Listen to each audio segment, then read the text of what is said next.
औज़ुबिल्लाहिमिनश्शैतानिर्रजीम बिस्मिल्लाहिर्रहमानिर्रहीम। अस्सलाम वालेकुम स्टूडेंट। लास्ट लेक्चर में हमने 10th class chapter number 3 exercise 3.1 start की थी। आज बेटा हम 3.2 स्टार्ट करेंगे। ठीक है, 3.2 स्टार्ट करने से पहले कुछ डेफिनेशन है उनको हम डिस्कस करेंगे। अच्छा बेटा, मैंने प्रीवियस लेक्चर में बताया था कि किसी भी मैट्रिक्स में जो एंट्रीज हॉरिजॉन्टल लाइन में लिखी हो ना उसको रो कहते हैं, और जो एंट्रीज वर्टिकल लाइन में लिखी हुई हो उनको कॉलम कहते हैं। तो ये ज़रा ज़हन में रखिएगा। आज हम पढ़ेंगे बेटा टाइप्स ऑफ मैट्रिसेस। पहले एक्सरसाइज शुरू करने से पहले तो पहली टाइप है रो मैट्रिक्स। तो रो मैट्रिक्स की डेफिनेशन देख लें। A matrix having only one row is called row matrix. ऐसा मैट्रिक्स जिसमें सिर्फ एक रो हो, कॉलम चाहे जितने मर्जी हों, उसको हम कहते हैं रो मैट्रिक्स। तो एग्जांपल में देख लीजिए, ए जो है ये रो मैट्रिक्स है क्योंकि इसमें सिर्फ एक रो है। बी भी रो मैट्रिक्स है क्योंकि सिर्फ इसमें एक ही रो है, और सी भी रो मैट्रिक्स है क्योंकि इसमें एक ही रो है। इस मैट्रिक्स का ऑर्डर है 1/3, इसका 1/2, इसका 1/1। नेक्स्ट आ जाता है column matrix. A matrix having only one column is called column matrix. ऐसा मैट्रिक्स जिसमें सिर्फ एक कॉलम हो, रो चाहे जितनी मर्जी हो, उसको हम कहते हैं कॉलम मैट्रिक्स। ए मैट्रिक्स भी कॉलम मैट्रिक्स है, बी भी कॉलम मैट्रिक्स है, सी भी कॉलम मैट्रिक्स है क्योंकि इन सब में एक ही कॉलम है। पहले कॉलम मैट्रिक्स का ऑर्डर होगा 3/1 क्योंकि 3 रोज एक कॉलम। दूसरे का ऑर्डर होगा 2/1 और तीसरे का ऑर्डर होगा 1/1। तो ये थी कॉलम मैट्रिक्स की definition. Zero matrix, if all the entries in a matrix are zero it is called zero matrix और null matrix. It is represented by capital O. ठीक है, अगर किसी मैट्रिक्स के तमाम एलिमेंट जीरो हों उनको हम कहते हैं नल मैट्रिक्स या जीरो मैट्रिक्स। देखिए इसकी तमाम एंट्री जीरो हैं, इस मैट्रिक्स की भी तमाम एंट्री जीरो हैं, इस मैट्रिक्स की भी तमाम एंट्री जीरो है। ये जीरो मैट्रिक्स या नल मैट्रिक्स कहलाएगा। देखिए बेटा आगे आ जाता है square matrix. A matrix in which number of rows is equal to number of columns is called square matrix. ऐसा मैट्रिक्स जिसमें रोज और कॉलम की तादाद इक्वल हो उसको हम स्क्वायर मैट्रिक्स कहते हैं। देखो बेटा इस मैट्रिक्स में 3 रोज हैं और 3 कॉलम हैं, तो ये स्क्वायर मैट्रिक्स है ऑफ ऑर्डर 3। तो स्क्वायर मैट्रिक्स ऑफ ऑर्डर 3 का मतलब है 3 रोज एंड 3 कॉलम। देखिए बेटा ये भी एक स्क्वायर मैट्रिक्स है, नीचे देखिए। ठीक है, इनमें जो एंट्रीज है ना A11, A22, A33, ठीक है, इनको कहते हैं हम A11, A22, A3 are called entries of the principal diagonal, main diagonal या लीडिंग डायगोनल। बेटा स्क्वायर मैट्रिक्स में इस डायगोनल को हम कहते हैं मेन डायगोनल, प्रिंसिपल डायगोनल और लीडिंग डायगोनल। इसकी एंट्रीज कौन कौन सी हैं? A11, A22, A33। ठीक है, याद रखिए हमेशा स्क्वायर मैट्रिक्स में डायगोनल बनेगी, तो हमने ये वाली डायगोनल कंसिडर नहीं करनी। जब भी डायगोनल का जिक्र आए तो इस डायगोनल का जिक्र आए। इसको कहते हैं मेन डायगोनल, लीडिंग डायगोनल और प्रिंसिपल डायगोनल, ये याद रखना है आपने।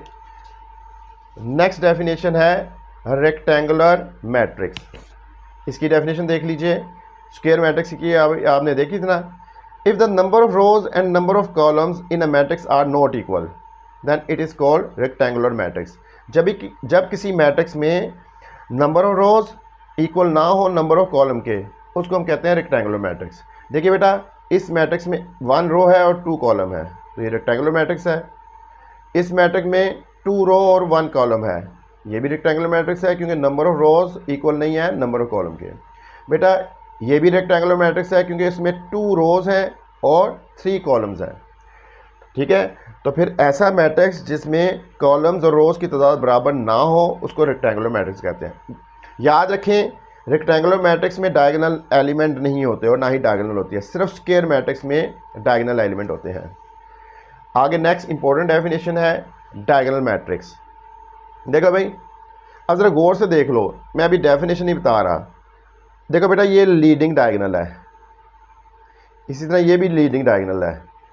ठीक है, और इनको हम डायगोनल एलिमेंट कहेंगे। 2, 3, 4 ये डायगोनल एलिमेंट है, 2 और 3 ये भी डायगोनल एलिमेंट है। डायगोनल एलिमेंट के अलावा जितने भी एलिमेंट हैं उनको कहते हैं नॉन डायगोनल एलिमेंट। कौन से? Non diagonal element. ये नॉन डायगोनल एलिमेंट है। तो डायगोनल मैट्रिक्स की डेफिनेशन के लिए हमने पहले डायगोनल एलिमेंट का पता होना चाहिए और नॉन डायगोनल एलिमेंट का भी पता होना चाहिए। Definition: a square matrix is called diagonal matrix if at least any one of the element of its main diagonal is non-zero and non-diagonal element are all zero। वो कहता है ऐसा square matrix जिसके डायगोनल एलिमेंट में से कम एक zero ना हो, जबकि नॉन डायगोनल एलिमेंट सारे ज़ीरो हों, ऐसे स्क्वायर मैट्रिक्स को हम कहते हैं डायगोनल मैट्रिक्स। इसमें भी देख लीजिए, ये डायगोनल एलिमेंट है, इनमें से कम एक ज़ीरो ना हो और नॉन डायगोनल एलिमेंट सारे ज़ीरो हों, ऐसे स्क्वायर मैट्रिक्स को हम कहेंगे डायगोनल मैट्रिक्स। तो ऐसा स्क्वायर मैट्रिक्स जिसकी मेन डायगोनल एलिमेंट से कम एक ज़ीरो ना हो, जबकि नॉन डायगोनल सारे एलिमेंट ज़ीरो हों, उस स्क्वायर मैट्रिक्स को हम कहते हैं डायगोनल मैट्रिक्स। एग्जाम्पल ये देख लीजिए आप। हाँ भाई, स्केलर मैट्रिक्स भी डायगोनल मैट्रिक्स से रिलेटेड है। तो स्टार्ट हम करेंगे अ डायगोनल मैट्रिक्स। तो याद रखो, हर स्केलर मैट्रिक्स डायगोनल भी होती है। तो स्केलर मैट्रिक्स हमने कहाँ से स्टार्ट की? A diagonal matrix is called scalar matrix if all entries in the main diagonal are same and non zero. ऐसा डायगोनल मैट्रिक्स जिसके मेन डायगोनल के सारी एंट्रीज सेम हो और ज़ीरो ना हो, ऐसे डायगोनल मैट्रिक्स को हम कहते हैं स्केलर मैट्रिक्स। देखिए बेटा, ये स्क्वायर मैट्रिक्स है, इसके सारे डायगोनल एलिमेंट सेम हैं, 2 2 2, और कोई भी डायगोनल एलिमेंट ज़ीरो नहीं है। तो ऐसे डायगोनल मैट्रिक्स को हम कहेंगे स्केलर मैट्रिक्स। देखिए बेटा, ये भी डायगोनल एलिमेंट सेम है, ये भी स्केलर मैट्रिक्स है, इसमें भी डायगोनल एलिमेंट सेम है, ये भी स्केलर मैट्रिक्स है। इस स्केलर मैट्रिक्स का ऑर्डर है 3, यानी 3 रोज एंड 3 कॉलम। ये भी ऑर्डर 2 की है, 2 रोज 2 कॉलम। ये स्केलर मैट्रिक्स है ऑफ ऑर्डर 1 रो 1 कॉलम। इसका मतलब है, इसको उर्दू में इस तरह बयान करेंगे, ऐसा डायगोनल एलिमेंट जिसके तमाम डायगोनल एलिमेंट सेम हो और उनमें से कोई ज़ीरो ना हो, इसको हम कहेंगे स्केलर मैट्रिक्स। आगे आइडेंटिटी मैट्रिक्स या यूनियन मैट्रिक्स। तो इसकी डेफिनेशन स्टार्ट करेंगे। अ स्केलर मैट्रिक्स, ऐसा स्केलर मैट्रिक्स, यानी a scalar matrix is called identity और union matrix if all of its main diagonal entries are 1। ठीक है, ऐसा स्केलर मैट्रिक्स जिसके मेन डायगोनल की सारी एंट्रीज 1 1 हों, ऐसे स्केलर मैट्रिक्स को हम कहेंगे आइडेंटिटी या यूनिट मैट्रिक्स। दोबारा सुन लीजिए, ऐसा स्केलर मैट्रिक्स जिसकी तमाम मेन डायगोनल की एंट्रीज 1 1 हों, ठीक है, उसको हम कहेंगे यूनिट मैट्रिक्स या आइडेंटिटी मैट्रिक्स। ये आइडेंटिटी मैट्रिक्स है ऑफ ऑर्डर 1, यानी 1 रो 1 कॉलम। ये आइडेंटिटी मैट्रिक्स ऑफ ऑर्डर 2, यानी 2 रोज 2 कॉलम। ये आइडेंटिटी मैट्रिक्स ऑफ ऑर्डर 3, यानी 3 रोज एंड 3 कॉलम्स। अच्छा बेटा, हमने बेसिक डेफिनेशन पढ़ ली है सारी। अब हम 3.2 की तरफ चलते हैं। क्वेश्चन नंबर 1 देखिए। From the following matrices identify unit matrix, row matrix, column matrix and null matrix. हमें नीचे मैट्रिसेस दिए हुए हैं, वो कह रहा है बताएं इनमें से रो मैट्रिक्स कौन सा है, कॉलम मैट्रिक्स कौन सा है, नल मैट्रिक्स कौन सा है और यूनिट मैट्रिक्स कौन सा है। तो बेटे ए देख लो। देखो बेटा, मैंने अभी आपको बताया था ऐसा मैट्रिक्स जिसमें सिर्फ एक रो हो उसको रो मैट्रिक्स कहते हैं। तो ये कौन सा होगा? Row matrix. अभी हमने डेफिनेशन में पढ़ा ना। हाँ भाई, नेक्स्ट अभी हमने पढ़ा है जब किसी मैट्रिक्स के तमाम एंट्री ज़ीरो हों तो वो नल मैट्रिक्स होता है या ज़ीरो मैट्रिक्स। तो ये कौन सा मैट्रिक्स है? नल मैट्रिक्स, और इसको ज़ीरो मैट्रिक्स भी कह सकते हैं। हाँ भाई, अभी हमने पढ़ा था आइडेंटिटी मैट्रिक्स, यानी ऐसा स्केलर मैट्रिक्स जिसके डायगोनल एलिमेंट 1 1 हो। देखो 1 1 है ना, तो ये कौन सा होगा? यूनिट मैट्रिक्स कह लें या इसको आइडेंटिटी मैट्रिक्स कह लें। तो यहाँ उसने यूनिट का कहा हुआ है, तो ये क्या है? यूनिट मैट्रिक्स, यानी ऐसा स्केलर मैट्रिक्स जिसके मेन डायगोनल एलिमेंट यानी लीडिंग डायगोनल के एलिमेंट तमाम 1 1 हो, वो यूनिट मैट्रिक्स होता है। हाँ भाई, जब किसी मैट्रिक्स की तमाम एंट्री ज़ीरो हो वो नल मैट्रिक्स। ये कौन सा मैट्रिक्स है? Null matrix. ठीक, अभी हमने डेफिनेशन पढ़ी थी, ऐसा मैट्रिक्स जिसमें सिर्फ एक कॉलम हो वो कॉलम मैट्रिक्स। तो ये क्या होगा? Column matrix.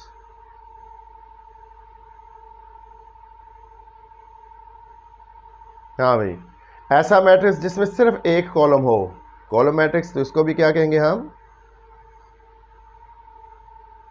Column matrix. तो क्वेश्चन नंबर 1 ने हमें उसने डिफरेंट मैट्रिसेस दिए हुए थे, उसमें हमने यूनिट मैट्रिक्स सेलेक्ट करना था, रो मैट्रिक्स, कॉलम मैट्रिक्स और नल मैट्रिक्स। तो पहला था row matrix, B null matrix, C unit matrix, D null matrix, E column matrix और एफ बी कॉलम मैट्रिक्स। हाँ बेटा, अब है क्वेश्चन नंबर 2, 3.2 क्वेश्चन नंबर 2। इसमें भी हमने मैट्रिसेस को आइडेंटिफाई करना है। अब वो देख ले वो क्या कह रहा है, identify type of given matrices, row matrix को, कॉलम मैट्रिक्स को, स्क्वायर मैट्रिक्स को और रेक्टेंगुलर मैट्रिक्स को। देखिए बेटा, ये है कॉलम मैट्रिक्स,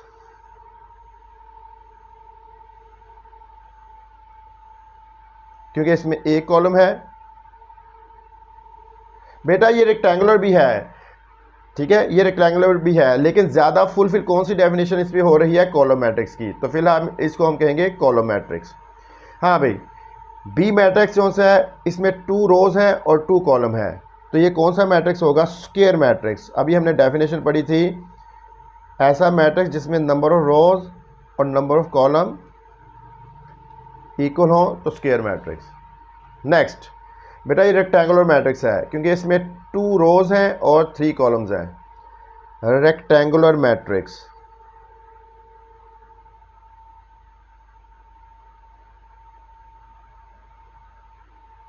ठीक है, क्योंकि इसमें रोज और कॉलम की तादाद बराबर नहीं है।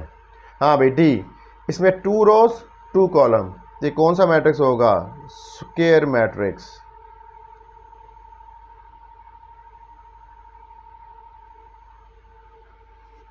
नेक्स्ट ई मैट्रिक्स। हाँ भाई, क्योंकि इसमें 3 रोज हैं 2 कॉलम है, number of rows are not equal to number of columns. In this case क्या होगा? Rectangular matrix.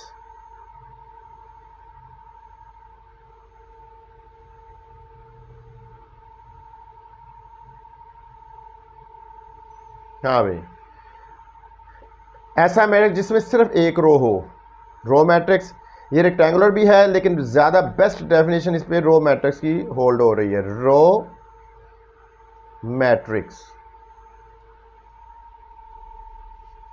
नेक्स्ट देखिए बेटा, इस मैट्रिक्स में 3 रोज हैं और 3 ही कॉलम हैं।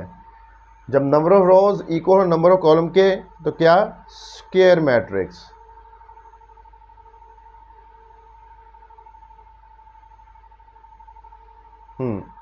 हाँ बेटा, 3 रोज 2 कॉलम, तो ये rectangular matrix. Number of rose number of column के इक्वल नहीं है, रेक्टेंगुलर मैट्रिक्स। अभी बेटा हमने 3.2 का क्वेश्चन नंबर 2 किया था। अब 3.2 क्वेश्चन नंबर 3, इसमें उसने कहा आइडेंटिफाई करें डायगोनल मैट्रिक्स, स्केलर मैट्रिक्स और यूनिट मैट्रिक्स।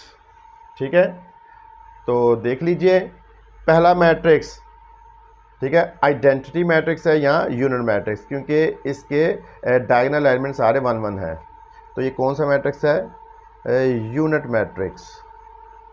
इसको आइडेंटिटी भी कहते हैं।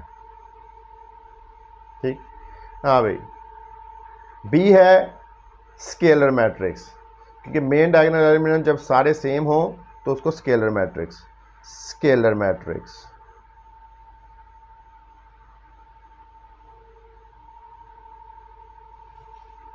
सी, इसमें भी डायगोनल एलिमेंट सेम है 3 3, ये भी स्केलर मैट्रिक्स।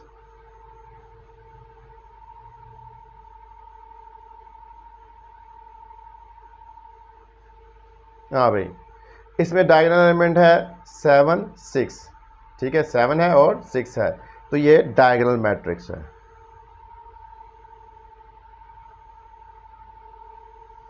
ऐसा स्क्वायर मैट्रिक्स जिसमें डायगोनल एलिमेंट के अलावा बाकी सारे जीरो हों वो डायगोनल मैट्रिक्स होता है। हाँ भाई, ई देखो डायगोनल एलिमेंट सारे सेम हैं, 2 2 स्केलर मैट्रिक्स।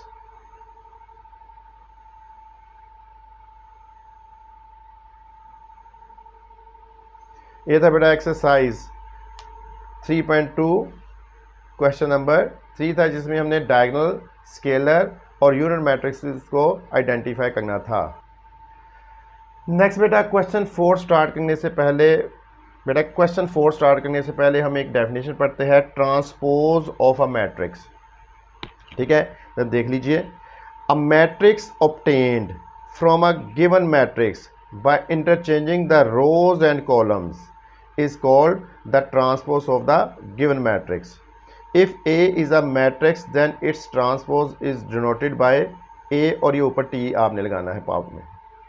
हाँ देखिए भाई, अब उर्दू में देख लीजिए, a matrix obtained from a given matrix, हमारे पास एक गिवन मैट्रिक्स है, वहाँ से हम नया मैट्रिक्स बनाएंगे by interchanging the rows and columns, given matrix के रोज और कॉलम्स को इंटरचेंज करके, तो वो क्या कहलाएगा, गिवन मैट्रिक्स का transpose, is called transpose of the given matrix.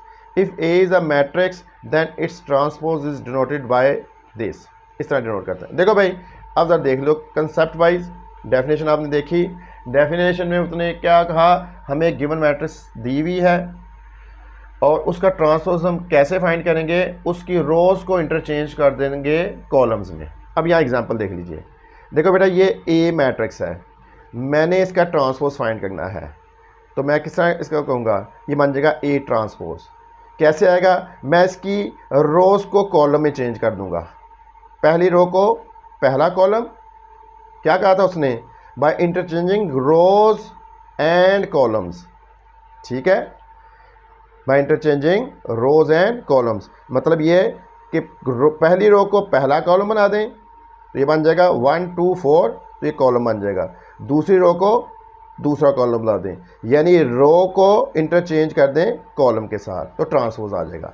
अब ये हमारी एक्सरसाइज 3.2 का क्वेश्चन नंबर 4 है, उसने कहा है इसका ट्रांसपोज फाइंड करो, तो मैंने इसका ट्रांसपोज फाइंड करना है, तो क्या होगा, मैं दोनों तरफ ट्रांसपोज लूँगा, तो आएगा हमारे पास ए ट्रांसपोज। कैसे आएगा, मैं पहली रो को पहला कॉलम बना दूंगा और दूसरी रो को दूसरा कॉलम बना दूंगा, तो मेरे पास मैट्रिक्स ए का ट्रांसपोज आ जाएगा।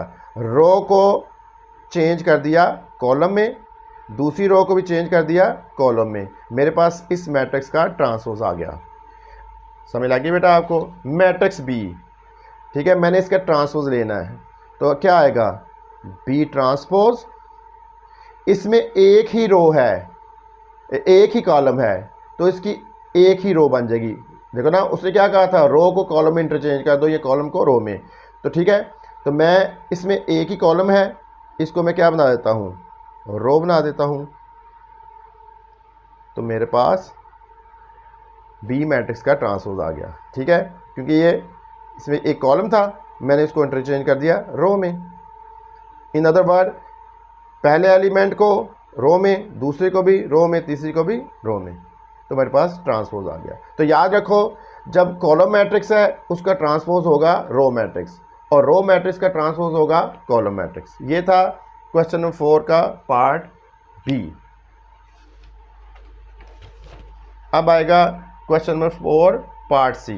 देखो भाई, ये रो मैट्रिक्स है, अभी मैंने क्या कहा था, रो मैट्रिक्स का ट्रांसपोज कॉलम मैट्रिक्स होगा। देखो इसका ट्रांसपोज क्या आएगा, सी ट्रांसपोज, एक ही रो है तो इसका एक ही कॉलम बन जाएगा, मैंने इस रो को कॉलम में चेंज कर दिया, तो मेरे पास मैट्रिक्स सी का ट्रांसपोज आ गया।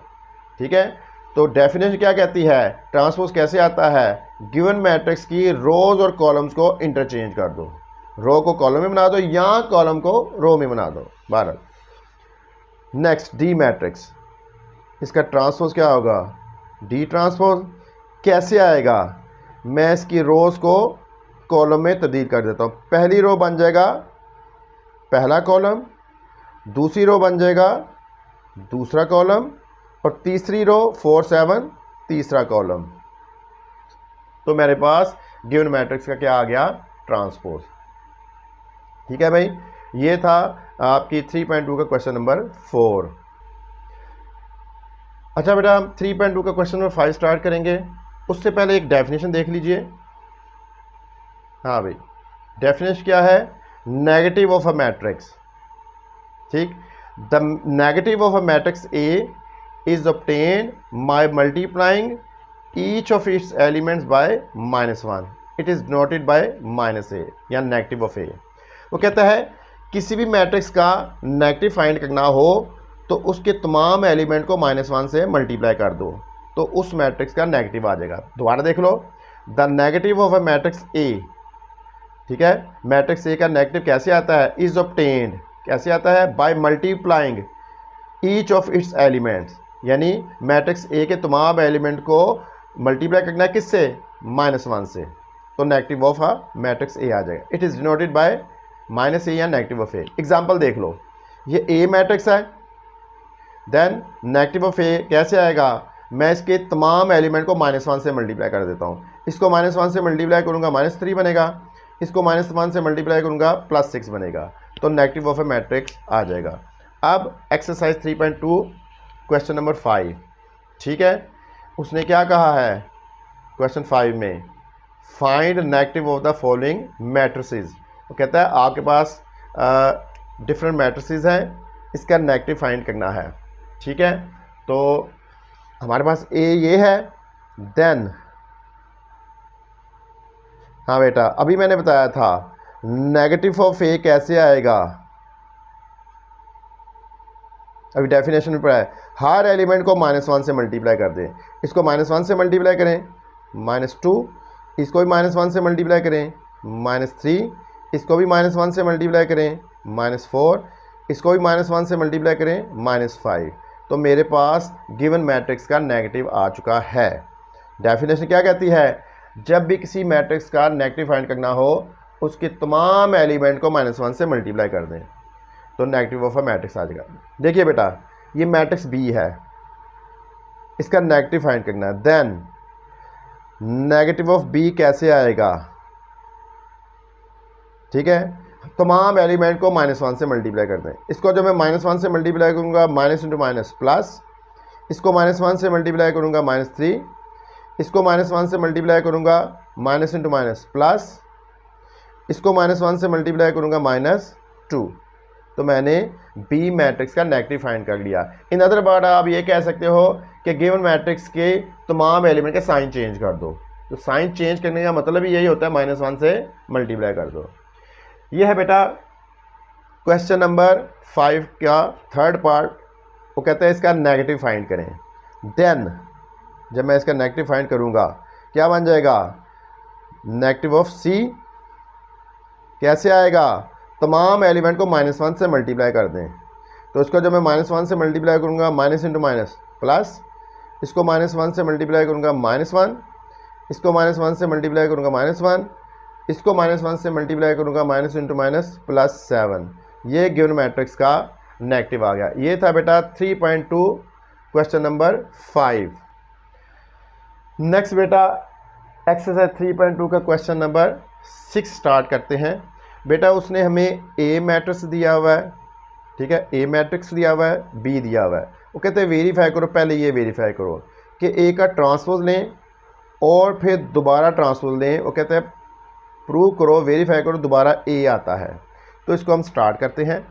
तो पार्ट 1 पहले मैं कर रहा हूँ, ठीक है, A transpose whole transpose is equal to A, ये मैंने वेरीफाई करना है। मैं मैट्रिक्स ए को दोबारा लिख रहा हूँ, 2 3 4 5, ठीक है, मैंने ये वेरीफाई करना है। तो पहले मैं इसका ट्रांसपोज लेता हूँ, टेकिंग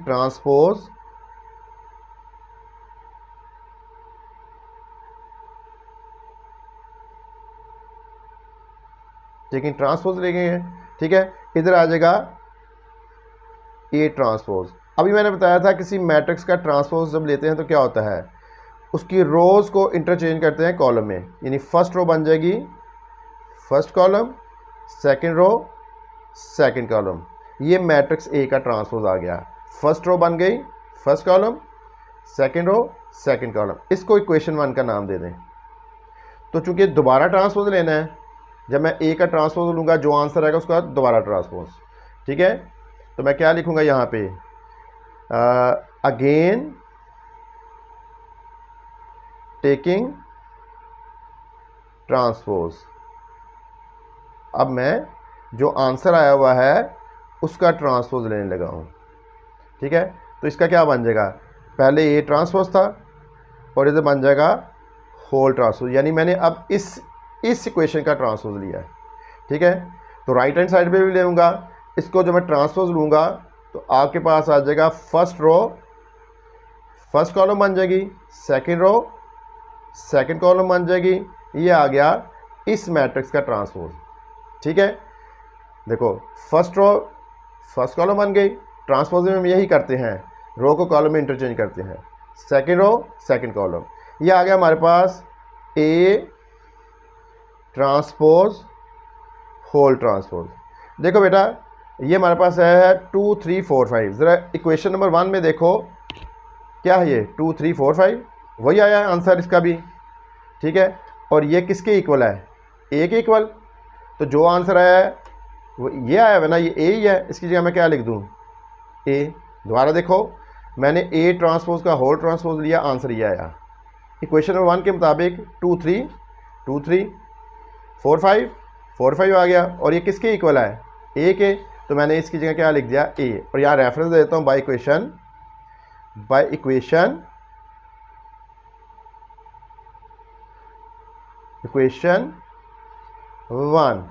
इक्वेशन नंबर 1 के मुताबिक ये ए के इक्वल है। तो हमने वेरीफाई कर दिया ए ट्रांसपोज का होल ट्रांसपोज किसके इक्वल है, ए के इक्वल है। तो बेटा ये था एक्सरसाइज 3.2 क्वेश्चन नंबर क्या 1/6 का फर्स्ट पार्ट, ठीक है। अब मैं सेकंड पार्ट को भी वेरीफाई करना है। मैंने ये भी प्रूव करना है ना बेटा, बी ट्रांसपोज का होल ट्रांसपोज किसके इक्वल होता है, बी के। तो इसको भी वेरीफाई करते हैं। अब मैं यही करता हूँ, इसको पार्ट 2 यहीं से स्टार्ट कर देते हैं। बी मैट्रिक्स क्या था, बी मैट्रिक्स हमारे पास था 7 6 5 8, ठीक है। तो मैंने प्रूव क्या करना है, बी ट्रांसपोज का whole transpose is equal to B. इसको 1 का नाम दे दें। हाँ भाई मैं क्या करूँगा, taking transpose on both side. तो मैं ज़रा थोड़े से स्टेप स्किप कर रहा हूँ। ये आ जाएगा बी ट्रांसपोज। हाँ बी ट्रांसपोज का मतलब है first row will become first column और सेकंड रो क्या बन जाएगी, सेकंड कॉलम। ट्रांसपोज इसी तरह लेते हैं, ठीक है। हाँ भाई ये मैंने बी ट्रांसपोज ले लिया, लेकिन मुझे चाहिए बी ट्रांसपोज का होल ट्रांसपोज, ठीक है। तो मैं क्या करूँगा, अगेन टेकिंग ट्रांसपोज, ठीक है। दोबारा ट्रांसपोज लेंगे, ये बन जाएगा बी ट्रांसपोज, यानी इस इक्वेशन का ट्रांसपोज लेना है, होल ट्रांसपोज। और राइट हैंड साइड का भी क्या करेंगे, ट्रांसपोज लेंगे। फर्स्ट रो क्या बन जाएगी, फर्स्ट कॉलम, ठीक है। सेकंड रो सेकंड कॉलम, ठीक है। देखो ज़रा मैंने पहले बी का ट्रांसपोज लिया, मेरे पास ये आया। फिर मैंने इसका दोबारा ट्रांसपोज लिया, ये आया। तो चेक करो 7 6 7 6 5 8 5 8, ये यही मैट्रिक्स बन गया है। और ये किसके इक्वल है, बी के। तो मैं लिख देता हूँ, इसको लिख दूँ यहाँ पे। तो मैंने प्रूव कर दिया बी ट्रांसपोज का whole transpose is equal to B है, ठीक, बाय इक्वेशन 1, ठीक है। क्योंकि ये किसके इक्वल था, बी के।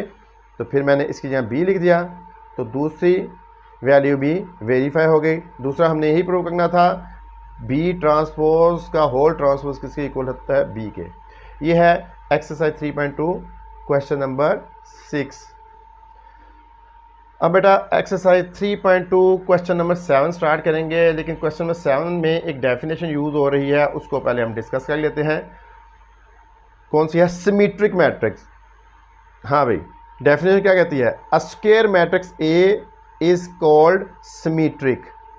ठीक है, एक स्क्वायर मैट्रिक्स है ए, वो सिमेट्रिक कहलाएगी if it is equal to its transpose. अगर वो अपने ट्रांसपोज के इक्वल हो तो उसको हम कहेंगे सिमेट्रिक। यानी ये कंडीशन है A transpose is equal to A, यानी जिस मैट्रिक्स को मैंने सिमेट्रिक प्रूव करना है ना, उसका ट्रांसपोज लूँगा, आंसर ए ही आएगा, तो फिर हम कहेंगे ए क्या है? सिमेट्रिक। दोबारा देख लीजिए, a square matrix A is called symmetric if it is equal to its transpose. अगर मैं उसका ट्रांसपोज लूँ तो दोबारा ए आ जाए, ये कंडीशन सेटिस्फाई होनी चाहिए। एग्जांपल देख लो, ये ए मैट्रिक्स है, ठीक है, मैंने इसका ट्रांसपोज लिया, पहली रो पहला कॉलम बन गई, दूसरी रो दूसरा कॉलम बन गई। जब चेक करो, ये यही नहीं आ गया जवाब? ठीक है, मैंने इसका ट्रांसपोज लिया, आंसर यही आ गया, तो मैं इसकी जगह क्या लिख दूंगा? ए। तो कंडीशन आ गई A transpose is equal to A. जब भी कंडीशन ये होल्ड हो रही हो तो ए क्या होती है? Symmetric matrix. ठीक है ना? तो अब है 3.2 क्वेश्चन नंबर 7। उसने कहा है शो करो ये जो मैट्रिक्स एल है ना, ये सिमेट्रिक है। ठीक है, ये एल सिमेट्रिक कब होगी? जब मैं इसका ट्रांसपोज लूँ, आंसर मेरे पास एल ही आ जाए, फिर मैं कहूँगा एल क्या है? सिमेट्रिक। हाँ भाई, अब मैं क्या करूँगा? इसका ट्रांसपोज लूँगा, टेकिंग ट्रांसपोज।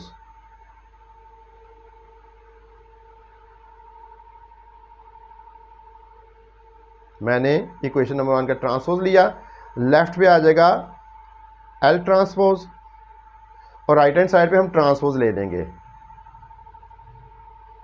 हाँ भाई, किसी मैट्रिक्स का ट्रांसपोज लेते हो तो क्या करते हो? पहली रो को पहला कॉलम बना दोगे,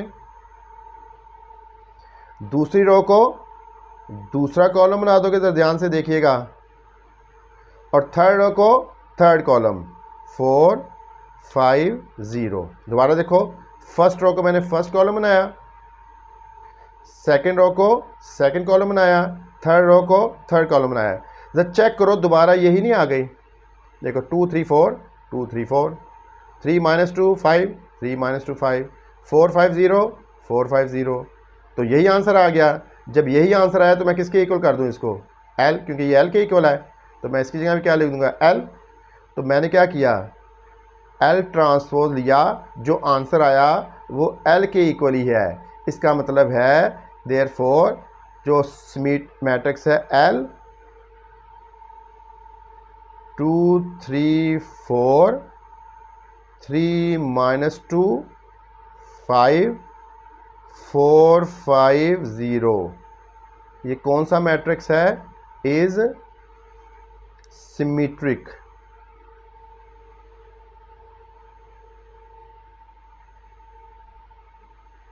मैट्रिक्स।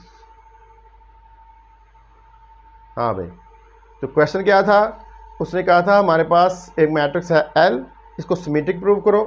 तो मैंने एल को टेक किया, इसका ट्रांसपोज लिया, एल का ट्रांसपोज लिया। जब भी किसी मैट्रिक्स को प्रूव करना हो ना सिमेट्रिक, उसका ट्रांसपोज ले लो। पहली रो पहला कॉलम, दूसरी रो दूसरा कॉलम, तीसरी रो तीसरा कॉलम। ये जो आंसर आया है ये चेक करो, दोबारा यही है। इसकी जगह मैं क्या लिख दूंगा? एल। तो ये सिमेट्रिक मैट्रिक्स की कंडीशन है, ये वेरीफाई हो गई। इसका मतलब क्या हुआ? मैट्रिक्स एल क्या है? सिमेट्रिक। बेटा ये था एक्सरसाइज 3.2 का क्वेश्चन नंबर 7। मैंने पहले ही कहा था चैप्टर नंबर 3 आसान है, इसको साथ साथ करते जाओ। ठीक है, तो ये आपको बड़ा बहुत फ़ायदा होगा। इसमें से शॉर्ट भी आएगा और लॉन्ग भी आएगा और MCQs भी आएगा। इम्पोर्टेंट है इस पॉइंट ऑफ व्यू से। देखो बेटा, हमने एक्सरसाइज 3.2 कंप्लीट की। अगर आपको वीडियो अच्छी लगी हुई हो तो सब्सक्राइब कीजिए, लाइक कीजिए और अपने दोस्तों को शेयर कीजिए। ठीक है, और अपना ख्याल रखिए। बेटा नेक्स्ट लेक्चर में हम 3.3 स्टार्ट करेंगे। नेक्स्ट लेक्चर तक बेटा आप अपना ख्याल रखिएगा। खुदा हाफिज़।